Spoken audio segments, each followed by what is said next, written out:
Assalamualaikum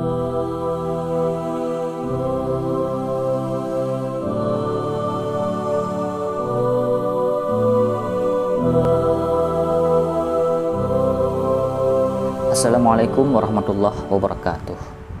Alhamdulillah, wassalatu wassalamu ala rasulillah wa ala alihi wa ashabihi wa mawalah, amma ba'd.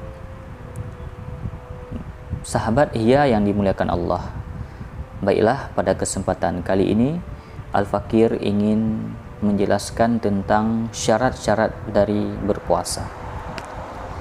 Apakah puasa Ramadan dan puasa-puasa yang lainnya. Nah, sebelumnya harus kita bedakan antara mana yang namanya syarat dan mana yang namanya rukun. Rukun adalah sesuatu yang dapat menyebabkan sahnya sesuatu yang lain dan ia bahagian daripada sesuatu yang lain itu. Sedangkan syarat, ia dapat menyebabkan sahnya sesuatu yang lain, namun ia bukan bahagian dari sesuatu yang lain itu. Nah, sebagaimana yang tertera di dalam kitab-kitab kuning dan juga sebagaimana yang telah diungkapkan, diajarkan oleh ulama-ulama kita, bahwa syarat sahnya puasa, apakah itu puasa Ramadan maupun puasa-puasa wajib lainnya dan puasa sunat lainnya, ada 4. Yang pertama adalah Islam. Islam syarat sah berpuasa. Maka dapat kita fahami indikasi daripada hal ini, orang kafir, orang murtad, tidak sah puasa mereka sekalipun mereka berpuasa. Bagi orang kafir,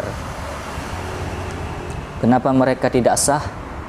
Jelas karena alasannya karena mereka tidaklah Islam.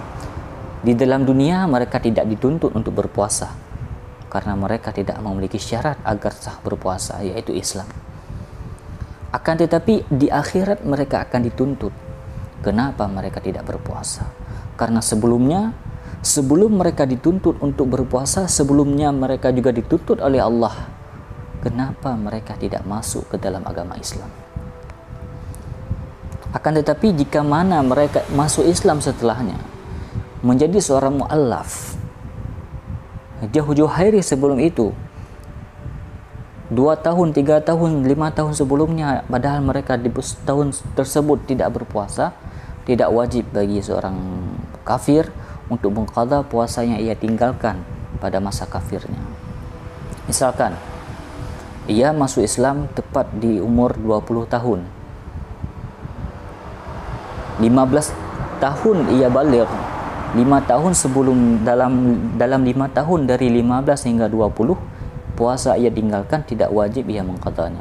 Alasannya targhiban, untuk membuat kegemaran bahwa Islam itu indah bagi mereka. Tidak ada unsur paksaan di dalam agama Islam.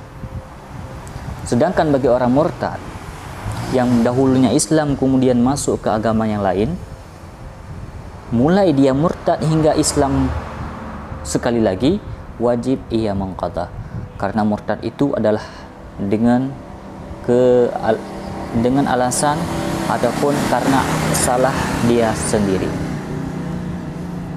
Syarat yang kedua adalah baligh.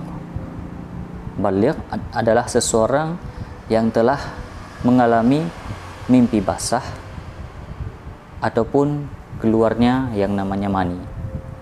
Nah, di sini dapat kita pahami baligh menjadi syarat untuk sah berpuasa. Maka bagi anak-anak kecil yang belum dapat membedakan mana yang baik, mana yang buruk, mana yang salah, mana yang benar, bagi mereka jika berpuasa tidaklah sah.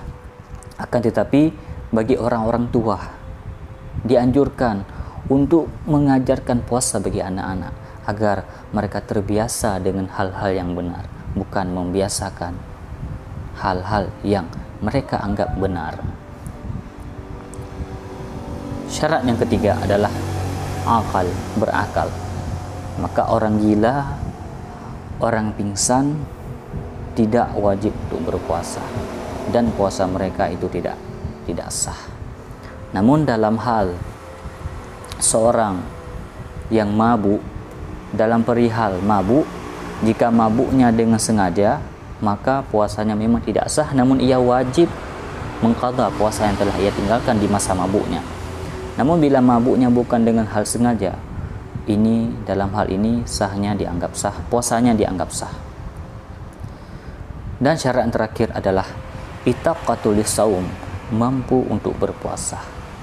Maka terhadap orang-orang tua yang sudah tua renta, yang memang tidak mampu untuk berpuasa, bagi mereka dianjurkan tidak usah berpuasa dan juga tidak usah mengqadha, cuman harus membayar fidyah dengan ukuran 1 mud 1 hari, diberikan kepada ahli fakir miskin di tempatnya. Sekian syarah singkat daripada Al-Faqir tentang syarat-syarat agar sahnya puasa kita. Wabillahi taufiq wal hidayah. Assalamualaikum warahmatullahi wabarakatuh.